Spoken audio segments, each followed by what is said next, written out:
سنة 1967 قدرت إسرائيل إنها تفرض سيطرتها على شبه جزيرة سيناء المصرية، هضبت الجولان من سوريا والضفة الغربية من الأردن واستولت على القدس.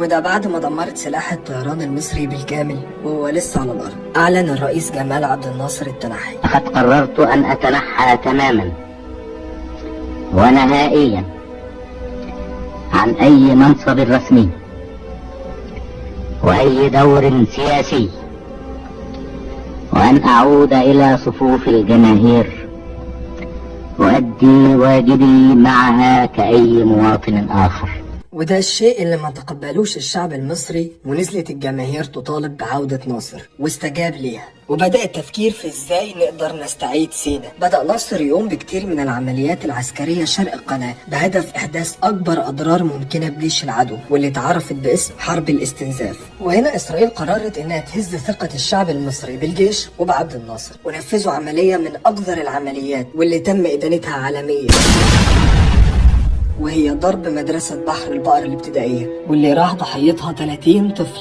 ملهمش أي علاقة بالصراع العسكري.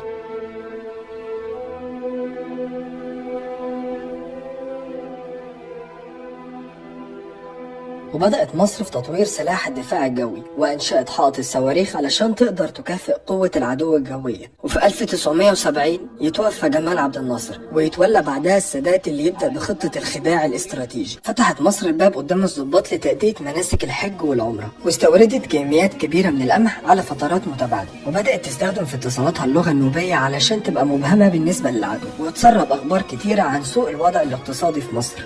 ومن ذكاء السادات وحكومته، وزير الخارجية المصري وقتها محمد الزيات راح يقابل نظيره الأمريكي يوم الحرب الصبح علشان يتناقشوا ازاي يلاقوا حل للسلام. كل ده عمله السادات علشان يبعد فكرة ان مصر ناوية تدخل حرب مع إسرائيل. وبدأ الفريق سعد الدين الشاذلي بوضع خطة العبور. قناة السويس هي الخط الفاصل ما بين الجيش المصري على الضفة الغربية وجيش العدو على الضفة الشرقية، واللي قال عليها السوفيت انها اقوى مانع مائي في العالم بسبب ان طيارات المية فيها متعددة الاتجاهات. ده غير خط بارليف اللي قال وقتها رئيس اركان الجيش الاسرائيلي ان خط بارليف هيكون مقبرة الجيش المصري لو فكر يعبر، واللي كان مجموعة تحصينات بطول 170 كيلو وعمق 12 كيلو ومتقسم لثلاث خطوط. الخط الاول كان عبارة عن ساتر ترابي بارتفاع 20 متر تقريبا وزاوية ميل 60 درجة، يعني استحالة دخول الدبابات أو إن حد يتسلقه، بالإضافة إلى إنه ملغم. وخلفه فيه 35 نقطة محصنة بسراديب تحت الأرض مصنوعة من أسمنت مسلح وكتل خرسانية وأضبان حديد بتمتص أي صدمات انفجارية. ده غير وجود أنابيب النابالم اللي مع أي محاولة لعبور القناة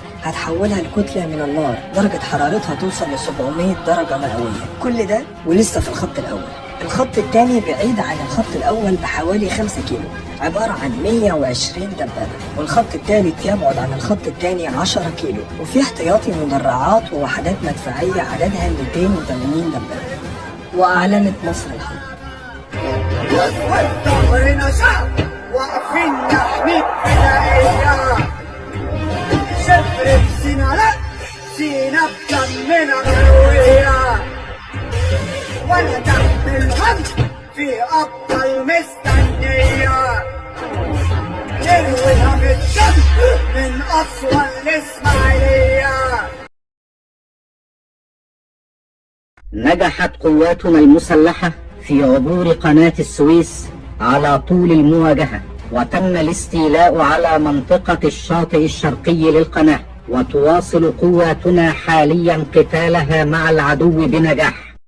بدأنا الهجوم الساعة 2 الظهر ب 220 طائرة مصرية، واللي ضربت المطارات ومراكز القيادة ومحطات الرادار، وما خسرناش غير 8 طائرات بس، وخسرنا أخو السادات الأصغر.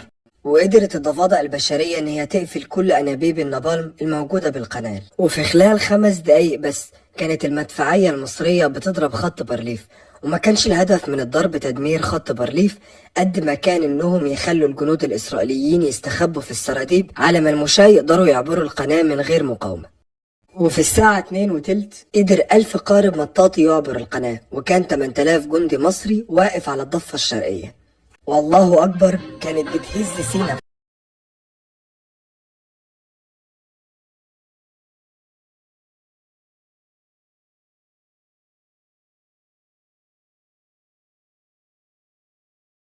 يعملوا ثغرات في خط بارليف باستخدام خراطيم المية علشان ينقلوا المعدات الثقيلة والمدافع. كمان يعملوا كباري وجسور على القناة لعبور الدبابات.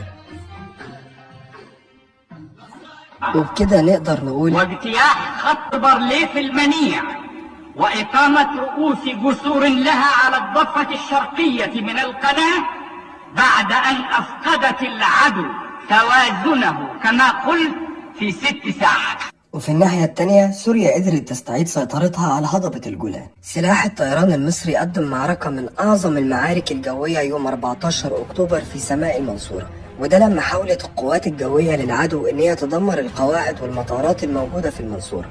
المعركة استمرت لمدة 53 دقيقة وتعتبر أطول معركة جوية بعد معارك الحرب العالمية الثانية.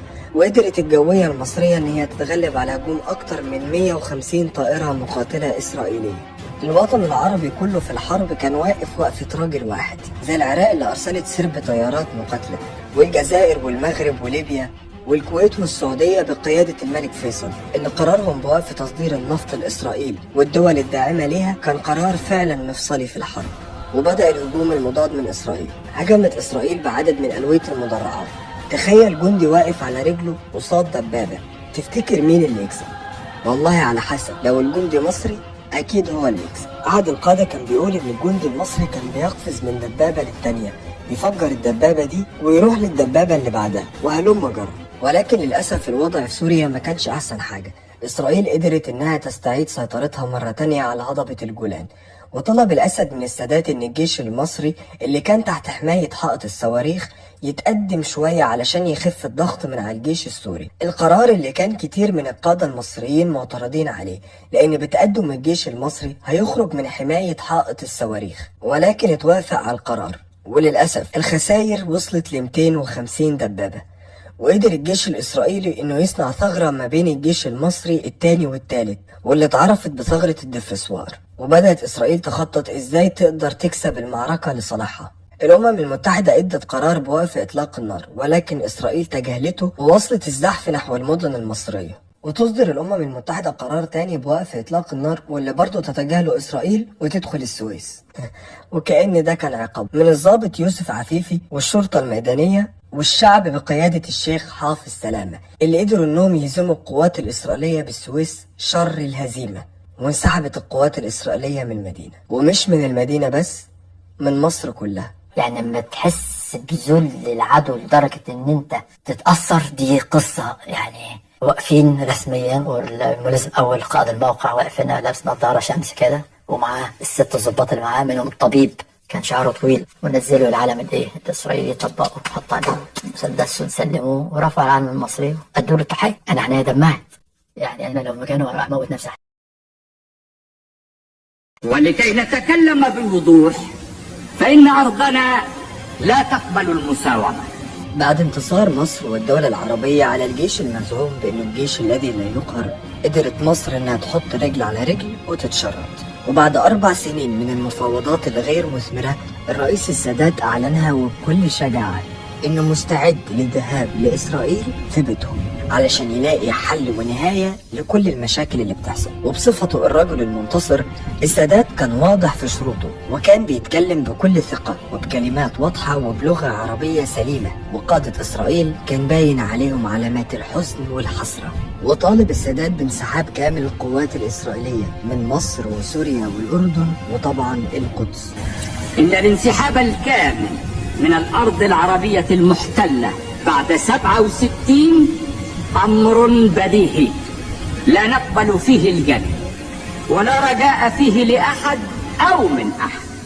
نحن نصر على تحقيق الانسحاب الكامل منها بما فيها القدس العربية. وقع معاهدة كامب ديفيد، وبقى أول عربي يحصل على جائزة نوبل في السلام، واستحق وبجدارة لقب بطل الحرب والسلام. بدأ انسحاب القوات الإسرائيلية من الأراضي المصرية، واللي ما تمش على مرحلة واحدة، بالعكس استمر لحد سنة 1982، يوم 25 إبريل واللي بنعتبره عيد تحرير سيناء. ولكن الكيان الصهيوني بصفته كيان عاشق لخلق الأزمات فضل متمسك بأرض طابة المصرية ومش عايز يسلمها لمصر. بس على مين؟ رفع الرئيس حسني مبارك علم مصر على طابة سنة 1989، وبكده يبقى قدرت مصر إنها تسترد كل شبر احتلته إسرائيل. الوطن العربي ضرب مثال قوي للتعاون وأعلنها للعالم كله.